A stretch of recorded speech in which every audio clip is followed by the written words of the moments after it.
Welcome. Today we're reading the chapter The King Turns Parson, of the novel Adventures of Huckleberry Finn. Now, sit tight and let's get into it. Next day, towards night, we laid up under a little willow towhead out in the middle, where there was a village on each side of the river, and the Duke and the King begun to lay out a plan for working them towns. Jim he spoke to the Duke, and said he hoped it wouldn't take but a few hours, because it got mighty heavy and tiresome to him when he had to lay all day in the wigwam tied with the rope. You see, when we left him all alone we had to tie him, because if anybody happened onto him all by himself and not tied, it wouldn't look much like he was a runaway nigger, you know. So the Duke said it was kind of hard to have to lay roped all day, and he'd cipher out some way to get around it. He was uncommon bright, the Duke was, and he soon struck it. He dressed Jim up in King Lear's outfit. It was a long curtain calico gown, and a white horsehair wig and whiskers. And then he took his theatre paint and painted Jim's face and hands and ears and neck all over a dead, dull solid blue, like a man that's been drowned at 9 days. Blamed if he warn't the horriblest looking outrage I ever see. Then the Duke took and wrote out a sign on a shingle so, "Sick Arab but harmless when not out of his head." And he nailed that shingle to a lath, and stood the lath up 4 or 5 foot in front of the wigwam. Jim was satisfied. He said it was a sight better than lying tied a couple of years every day, and trembling all over every time there was a sound. The Duke told him to make himself free and easy, and if anybody ever come meddling around, he must hop out of the wigwam, and carry on a little, and fetch a howl or two like a wild beast, and he reckoned they would light out and leave him alone.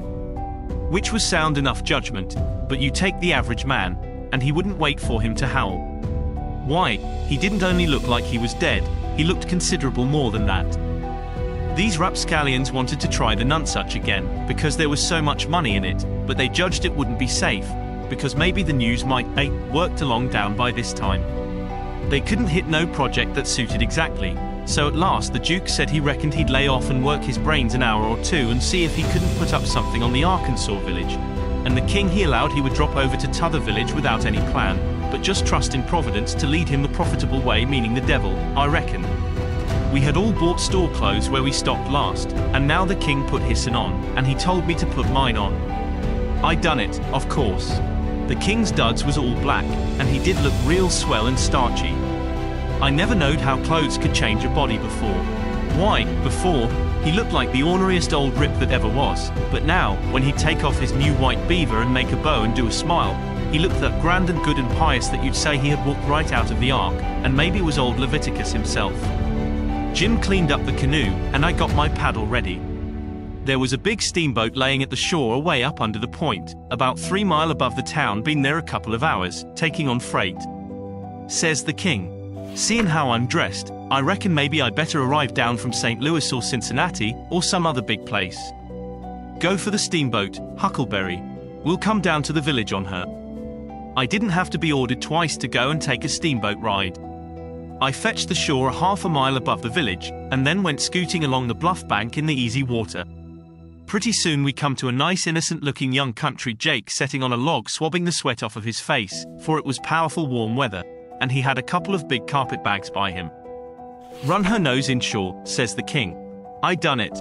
"Where, you bound for, young man?" "For the steamboat, going to Orleans." "Get aboard," says the King. "Hold on a minute, my servant, LL heap you with them bags." "Jump out and heap the gentleman, Adolphus," meaning me, I see. I done so, and then we all three started on again. The young chap was mighty thankful, said it was tough work toting his baggage such weather.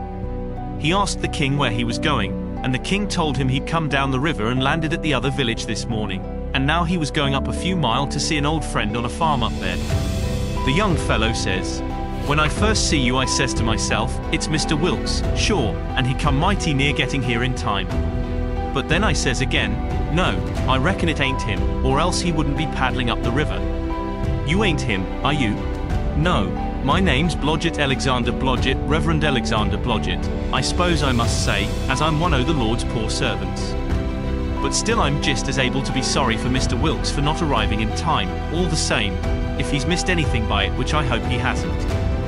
"Well, he don't miss any property by it, because he'll get that all right. But he's missed seeing his brother Peter die, which he mayn't mind. Nobody can tell us to that, but his brother would, give anything in this world to see him before he died. Never talked about nothing else all these 3 weeks. Hadn't seen him since they was boys together and hadn't ever seen his brother William at all. That's the deaf and dumb one. William ain't more than 30 or 35. Peter and George were the only ones that come out here. George was the married brother. Him and his wife both died last year. Harvey and William's the only ones that's left now. And, as I was saying, they haven't got here in time. Did anybody send M-word? Oh, yes, a month or 2 ago, when Peter was first took. Because Peter said then that he sort of felt like he wasn't going to get well this time. You see, he was pretty old, and George's girls was too young to be much company for him, except Mary Jane, the red-headed one, and so he was kinda lonesome after George and his wife died, and didn't seem to care much to live. He most desperately wanted to see Harvey and William, too, for that matter, because he was one of them kind that can't bear to make a will. He left a letter behind for Harvey, and said he'd told in it where his money was hid, and how he wanted the rest of the property divided up so George's girls would be all right, for George didn't leave nothing. And that letter was all they could get him to put a pen to. Why do you reckon Harvey don't come? Where does he live? Oh, he lives in England. Sheffield preaches there hasn't ever been in this country. He hasn't had any too much time, and besides he mightn't got the letter at all, you know. Too bad he couldn't live to see his brothers, poor soul. You going to Orleans, you say? Yes, but that ain't only a part of it. I'm going in a ship next Wednesday for Rio de Janeiro, where my uncle lives. It's a pretty long journey, but it'll be lovely. I wished I was a-going. Is Mary Jane the oldest? How old is the others?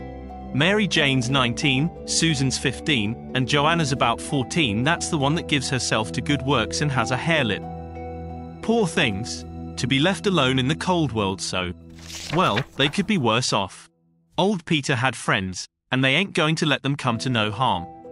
There's Hobson, the Baptist preacher, and Deacon Lot Hovey, and Ben Rucker, and Abner Shackelford, and Levi Bell, the lawyer, and Dr. Robinson, and their wives, and the widow Bartley, and well, there's a lot of them. But these are the ones that Peter was thickest with, and used to write about sometimes, when he wrote home. So Harvey, LL know where to look for friends when he gets here. Well, the old man went on asking questions till he just fairly emptied that young fellow. Blamed if he didn't inquire about everybody and everything in that blessed town, and all about the Wilkses, and about Peter's business which was a tanner, and about George's which was a carpenter, and about Harvey's which was a dissenting minister, and so on, and so on. Then he says, "What did you want to walk all the way up to the steamboat for?" "Because she's a big Orleans boat, and I was afeard she mightn't stop there. When they're deep they won't stop for a hail. A Cincinnati boat will, but this is a St. Louis one." Was Peter Wilkes well off? Oh, yes, pretty well off. He had houses and land, and it's reckoned he left 3,000 or 4,000 in cash hid up some airs. When did you say he died? I didn't say, but it was last night. Funeral tomorrow, likely. Yes, about the middle of the day. Well, it's all terrible sad, but we've all got to go, one time or another. So what we want to do is to be prepared, then we're all right. Yes, sir, it's the best way. Ma used to always say that. When we struck the boat she was about done loading, and pretty soon she got off. The king never said nothing about going aboard, so I lost my ride, after all. When the boat was gone the king made me paddle up another mile to a lonesome place, and then he got ashore and says, "Now hustle back, right off, and fetch the Duke up here, and the new carpet bags. And if he's gone over to t'other side, go over there and get him. And tell him to get himself up regardless. Shove along, now." I see what he was up to, but I never said nothing, of course. When I got back with the Duke we hid the canoe, and then they sat down on a log, and the king told him everything, just like the young fellow had said it, every last word of it. And all the time he was doing it he tried to talk like an Englishman, and he done it pretty well, too, for a slouch. I can't imitate him, and so I ain't going to try to, but he really done it pretty good. Then he says, "How are you on the deaf and dumb, Bilgewater?" The Duke said, "Leave him alone for that." Said he had played a deaf and dumb person on the histrionic boards. So then they waited for a steamboat. About the middle of the afternoon a couple of little boats come along, but they didn't come from high enough up the river. But at last there was a big one, and they hailed her. She sent out her yawl, and we went aboard, and she was from Cincinnati. and when they found we only wanted to go 4 or 5 mile, they was booming mad, and gave us a cussing, and said they wouldn't land us. But the king was calm. He says, "If gentlemen kin afford to pay $1 a mile apiece to be took on and put off in a yawl, a steamboat kin afford to carry can't it?" So they softened down and said it was all right, and when we got to the village they yawled us ashore. About 24 men flocked down when they see the yawl coming, and when the king says, "Kin any of you gentlemen tell me where Mr. Peter Wilkes lives?" They give a glance at one another, and nodded their heads, as much as to say, "What do I tell you?" Then one of them says, kind of soft and gentle, "I'm sorry, sir, but the best we can do is to tell you where he did live yesterday evening." Sudden as winking the ornery old creature went all to smash, and fell up against the man, and put his chin on his shoulder, and cried down his back, and says, "Alas, alas, our poor brother gone, and we never got to see him. Oh, it's too hard." Then he turns around, blubbering, and makes a lot of idiotic signs to the Duke on his hands, and blamed if he didn't drop a carpet bag and bust out a-crying. If they want the Beata nest lot, them two frauds, that ever I struck. Well, the men gathered around and sympathized with them, and said all sorts of kind things to them, and carried their carpet bags up the hill for them, and let them lean on them and cry, and told the king all about his brother's last moments, and the king he told it all over again on his hands to the Duke, and both of them took on about that dead tanner like they'd lost the 12 disciples. Well, if ever I struck anything like it, I'm a nigger. It was enough to make a body ashamed of the human race. Did you enjoy today's chapter of Adventures of Huckleberry Finn? Why not subscribe and ring the bell?